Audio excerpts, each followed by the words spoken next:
Today's video is sponsored by Native Sons Goods, makers of the highest quality woven guitar, bag, and camera straps you'll ever see. Native Sons straps are handmade one at a time in the USA with unparalleled love and care. Click the link in the description to check out their new expanded lineup featuring all new 3-inch guitar straps. And remember, when you support my sponsor, you support this channel, and I sure appreciate it. Hey y'all, it's Shed Post Friday. Salutations, lads and ladies. Brad the Guitarist here with another splendiferous episode of Shit Post Friday.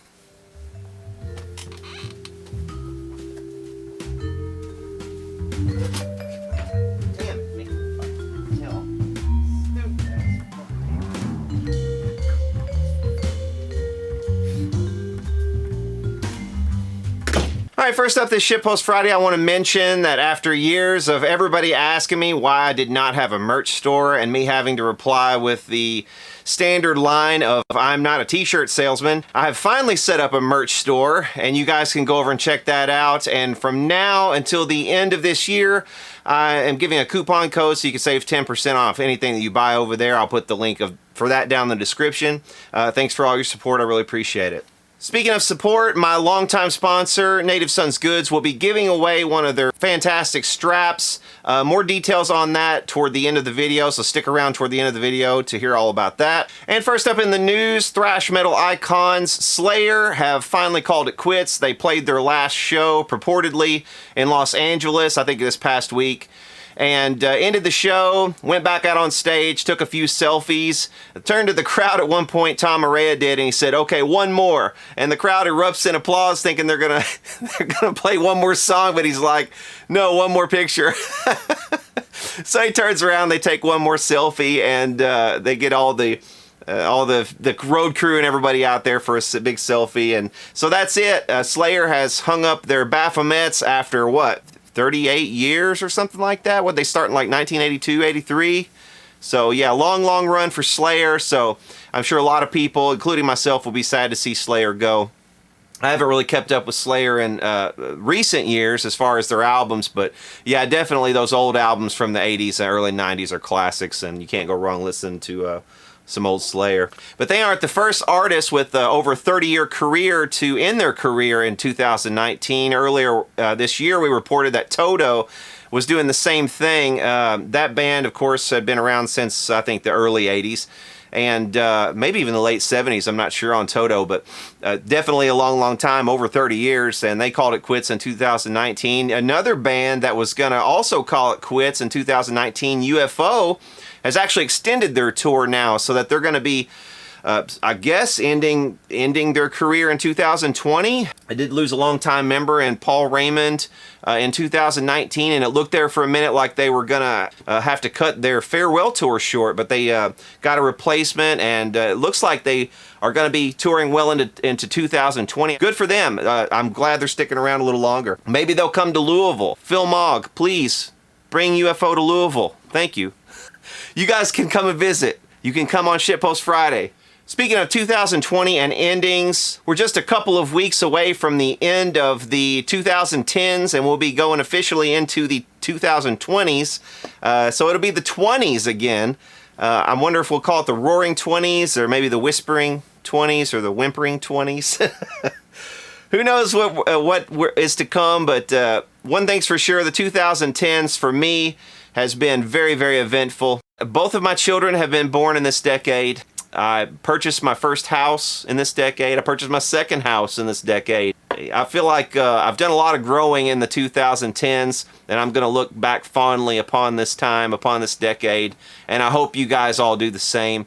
You know, sometimes we don't realize how good we have it until we look backwards and those times are gone, and we don't realize that, you know, we're living in the golden years until those are gone. So maybe in the 2020s we should all look around a little bit more, be a little less apt to judge others, be a little less apt to argue, fuss and fight, and, you know, maybe hug our brother every now and then, hug our mother, call our mother, which I need to do. You know, just thank our lucky stars for the things that we have, for this life that we live. And, you know, I'm going to look back on this decade with a wistful eye, but also with an eye of celebration for all the things that happened that were good to me in this decade. So I hope you guys we'll do the same. And peace and love to everybody. So with the 2010s coming to a close, I thought we might take this opportunity to poll you guys and see what you thought about this past decade musically. What do you think was, for one, what do you think was the best guitar-based album of the 2010s? So write your answer down below. Also, what was the most influential guitarist of the 2010s? It can be a new guitarist, an old guitarist, whatever, but who was the most influential in this past decade? Also, which guitarist's death was the biggest loss of this decade? Again, leave your answers in the comments, and I might tally those up, and we'll reveal what everybody voted on in a future episode. Quick rundown of some other news items I wanted to get to. Billy Ray Reynolds, songwriter and guitarist for Waylon Jennings, is dead at 79. Also, Queen guitarist Brian May is recovering from leg surgery. It is Andy LaRocque's birthday this week. So happy birthday to Andy LaRocque. And I wanted to talk about this briefly. This Chicago musician, this 15-year-old kid, Ryan Wilder, who was shot accidentally by a cop in Chicago. And the cop was chasing down a bank robber, and he chased him into this place where this innocent kid was standing, and this cop shot. I guess I don't know, he must have been flailing or whatever. Why he was shooting in the same general direction as other people, I don't know. But anyway, this 15-year-old kid had his arm badly damaged with gunfire, and the first thing he asked when he woke up was, you know, am I ever going to be able to play guitar ever again? The family of a 15-year-old boy accidentally shot by Des Plaines police last week is speaking out for the first time, and they're questioning the story they've been told by police. He's the lead guitarist and vocalist for his band, and at just 15, Rylan Wilder was the youngest person to have ever played at the music festival Riot Fest. But after a bullet fired by a Des Plaines police officer shattered his left arm Tuesday night, one of his first questions was, will I ever be able to play guitar again? Rylan Wilder's doctors still don't know. He was likely struck by 2 bullets. The other one hit him in the stomach and narrowly missed his major organs. Wilder was interning at Upbeat Music and Arts when a man suspected of robbing a Des Plaines bank ran into the music school, pursued by police. Investigators say a Des Plaines police officer shot and killed the suspect, Christopher Willis, but accidentally shot the teenager in the process. Wiping away tears, Rylan's father was unable to speak during an announcement this morning that the family was filing a lawsuit. The family named the surviving bank robber, Maurice Murphy, in the suit, but their attorney, Tim Kavanaugh, explained that it's actually a legal tactic to force all of the agencies involved in the police chase and shooting to produce evidence. To determine whether or not Des Plaines or the Chicago Police Department have any culpability in this. One of the pieces of evidence they're asking for is this, the Des Plaines PD pursuit policy, which the CBS 2 investigators obtained through a Freedom of Information Act request.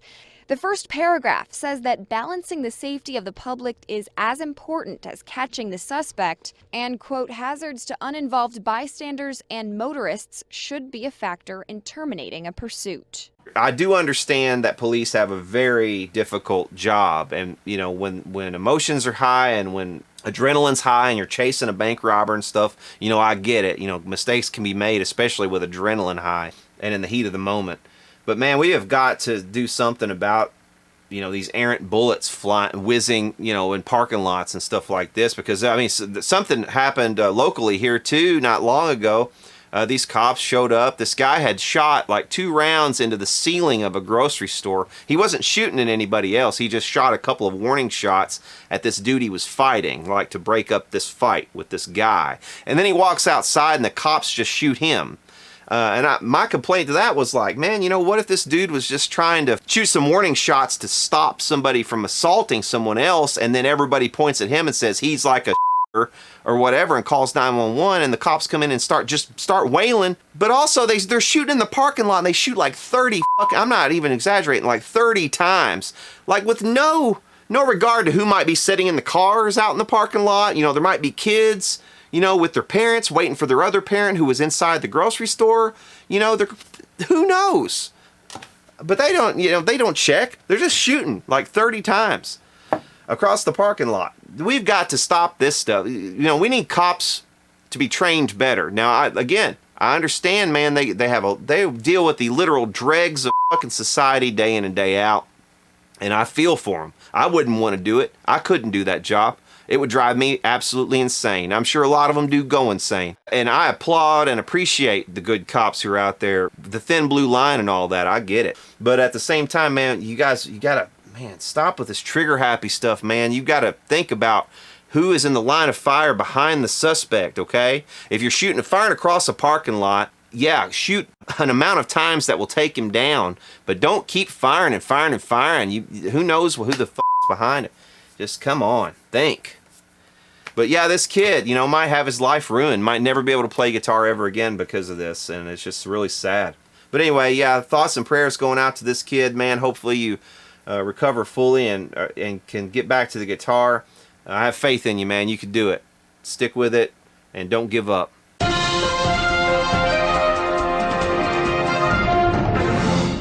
Let's check out what Native Sons Goods sent. My longtime sponsor, Native Sons Goods. You know, the story of how I found these guys, I was making a video, okay? For whatever reason, just because I had a lot of them. I had a lot of vintage straps that I'd kind of collected over the years that I'd taken out of cases, you know, when I traded guitars and things around over the course of years. You just accumulate stuff like that, case candy and whatever, picks and straps and everything else. Well, I had all these straps and I was going to make a strap video, you know, kind of like the history of straps. So I reached out to a few manufacturers, modern manufacturers of straps like Levy's and some other companies that make straps. And I found these guys on Etsy, and I reached out to them, and they were one of the few other companies that actually responded and said, yeah, we'd love to send you something. And she was just so nice. Brandy was so cool. The strap was amazing. And I just, at the time, I was like, holy shit, this is the best strap I've ever seen. They've sponsored my videos. They've been pretty much a constant sponsor ever since. You know, and again, it goes back to community. It's like when you can create a relationship like that, I would much rather have these kinds of relationships with real people in their little studio workshop, you know, at home to make ends meet, you know, for their families and stuff, as these guys do. And even, you know, her husband has even since quit his day job. And I talked to him about this. I found this out at NAMM. I didn't even know this. And I met him as well. Chris, and they were telling me about how, because of the relationship that we've fostered and the response that my community has given these guys, he was able to quit his day job and start making these straps with his wife. So I was like, holy crap, dude, that is the coolest thing I've ever heard. It's one of the biggest testaments to, you know, the fact that I think I'm maybe doing something right here with this channel. I sure hope so, but I mean, to me, that was a big compliment. She said she was going to send me a couple of these. This is something different, okay? They have changed a couple of things, and one of the things they have changed, they have started sourcing their hemp from an American manufacturer now. I'm not sure where they were getting it before, but it's now definitely an American manufacturer that they can, you know, certify as American, which has kind of been important to them. It seems like they've been trying to get every part of their straps made in the U.S. or made in North America. This is part of their new line of straps that they're doing. This is serape or serape. I'm not sure which is the correct pronunciation, but this woven material is made by Mayan women of Guatemala. They have looms set up in their kitchens and in their houses, and they weave this material. And this is pretty much the way that they support their families. But there are a couple of international trading companies that trade with these women and men too, that do this stuff. And of course, as always, you always get superb packaging with Native Sons Goods. For everything from the little embossed tags to their little stamps that they do. But it's always such a thrill opening one of their packages. It's more of an experience than anything. But this material is 100% handmade by Mayan women in Guatemala. This is not made by a machine in China that's churning this stuff out by the thousands of yards per hour. This is real small batch handmade stuff. and you could see it when you look at it. And one of the things she said she upgraded was the stitching. So now she's doing a double stitch on the edges of these 3-inch straps for added strength.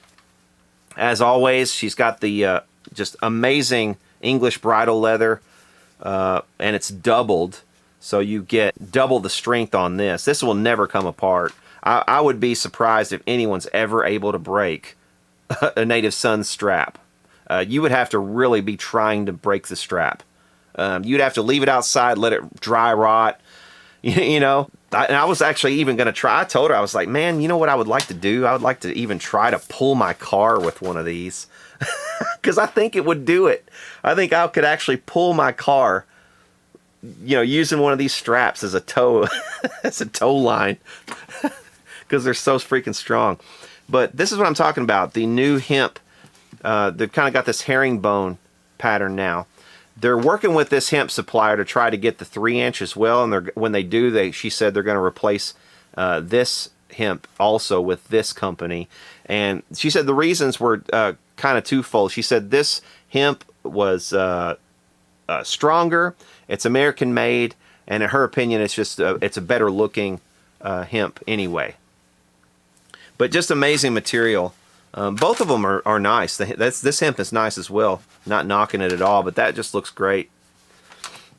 But yeah, man, the way that they've got these stitched as well as riveted, and her stitching is always just really impeccable, really straight. This is a master seamstress at work, guys. This is, you know, I admire this kind of craftsmanship. This lady knows exactly what she's doing. And it's so cool to be able to support somebody like this and to have this kind of working relationship, you know, with somebody like this. It makes it really worth it. Let's just put it that way. But that is a beautiful strap. That is absolutely gorgeous. I mean, wow. Look at that. But all handmade. And this is apparently a different color. But see what I mean, though, about the packaging? Like, if you get one of these as a gift, and this is the ultimate gift for a guitar player. I know they're on the expensive side for a strap, for something that's just basically an accessory. But you have to realize all the work that has gone into this. This is not just your typical Chinese-sourced materials with somebody churning these out 100 an hour. You know, this is like one at a time in her home. She's making these, and her husband now too, apparently. Okay, this one says it's Maverick in teal. The other one is Sundown. And you can find these on their website. I'll put a link down in the description if you want to check out their website. Oh, this one looks awesome too. This one's almost like a blue jean color, but it's more of it's a little greener. Amazing straps. So you can see here a couple different colors of leather that she offers. You can actually customize these to an extent. This one's the black, and this one looks like it's a darker brown. You know, like I said, this is all hand woven on a loom. You can actually see pictures of these people making stuff like this if you just search for Guatemalan Maya weave or something like that. You can see these people weaving this kind of material. A lot of this is sold in the touristy areas of countries like Guatemala, and you can get it. You know, if you go down there, you can find this stuff. But also there are a few people who trade in this stuff that order it from them, and you can get it that way too. But just really nice stuff. So thank you, Brandy. I appreciate that. You can order those, of course, from our website. I have a 10% off coupon down below. Be sure to use that coupon whenever you're ordering from them. Okay, guys, as I mentioned before, Native Sons Goods is giving away a strap, and in order to enter the giveaway, all you guys have to do is go to their website, count the number of straps that they have on their website, and if you put the right answer down below in a comment, you'll be entered to win a strap. Oh, in your comment, also put the name of the strap type that you want to win so that she can send you the correct one. So yeah, best of luck, and thank you to Native Sons Goods. Alright guys, that'll do it for Shitpost Friday. I hope you've enjoyed this one. If you have, please hit subscribe down below. And for now, we'll see y'all later.